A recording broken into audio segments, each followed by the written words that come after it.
So what do you do if you've written a speech, rewritten it, practiced it, rehearsed it, you've even watched it, and you look at it and your reaction is, oh my God, it's a boring data dump. I beg you, I plead with you, don't tell yourself, well, it's too late to change anything. I'm handcuffed because the slides have been approved and we've worked on it. The train has left the station. No, it's never too late to change your presentation if it's going to be an improvement for the benefit of your audience. Everything you do when you speak has to be looked at through the lens of, is this helping my audience understand the messages that are important to me? If you can't say yes to that, then stop what you're doing. Do not continue. You don't keep digging a ditch if you're in the wrong place and it's getting you nowhere. That is foolish. Well, unfortunately, that's what too many people do with their speech. So first of all, I'm happy that you planned your speech, that you prepared, that you even rehearsed. But if you listen to it or watched it on video and you realize, oh, wow, it's kind of boring. It's a little bit dense, too much stuff here, kind of a data dump, then you're smart for realizing there's a problem. But then it does raise the question, what do you do about it? Now, the suggestion I'm going to give you, you're not going to like, but it's going to help you and, more important, your audience immensely. I want you to take the speech you've prepared, tear it up, throw it in the garbage can, or hit delete. Let's just get a clean slate.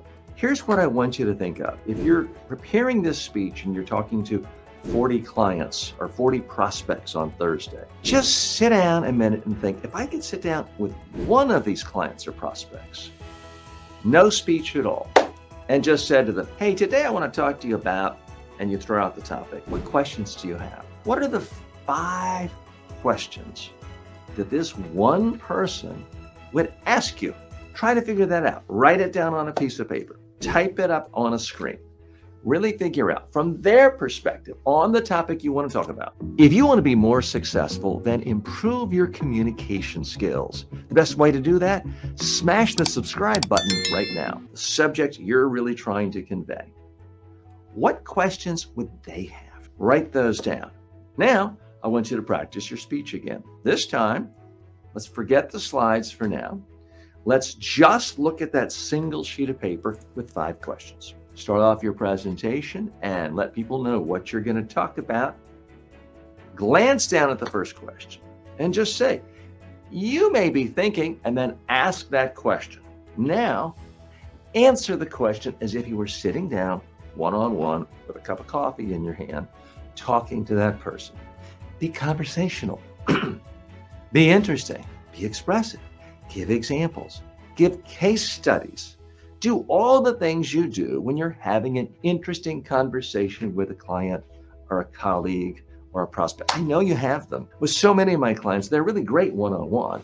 They stand up and now all of a sudden they're frozen and boring and stiff and doing data dumps. See, it doesn't have to be that way if you prepare your presentation the right way. Again, the easiest, fastest fix is throw away the presentation, come up with those 5 questions, and then just ask yourself the questions in the presentation.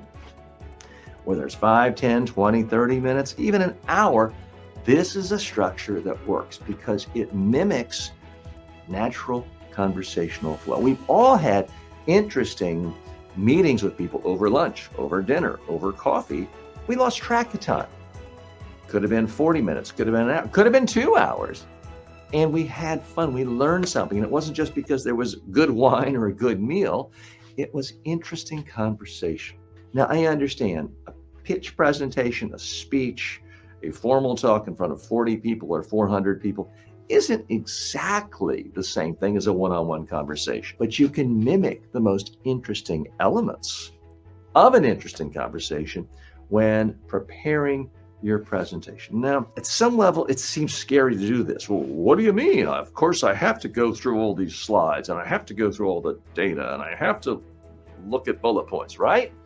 Well, no, you don't have to do that.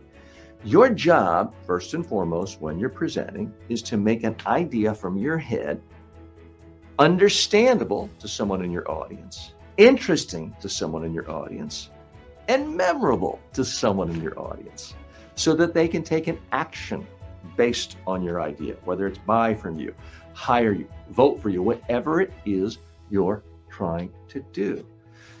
So please keep that in mind. Now, if you've got a bunch of slides or you feel like you have to use slides, okay, but the slides shouldn't be the starting point. The starting point should be your ideas. The outline, which now consists of these 5 most common questions your client, customer, or prospect would ask you if they could just sit down and talk to you over coffee. In the process of answering one of these questions, you may have a particular visual that comes to mind. Then by all means, create a slide and show it at that point. But what's driving your presentation should be the questions your customers have, your clients, your prospects, not a slide with a nice logo and a nice complicated graph of all the quarterly data that's come in for the last 10 years.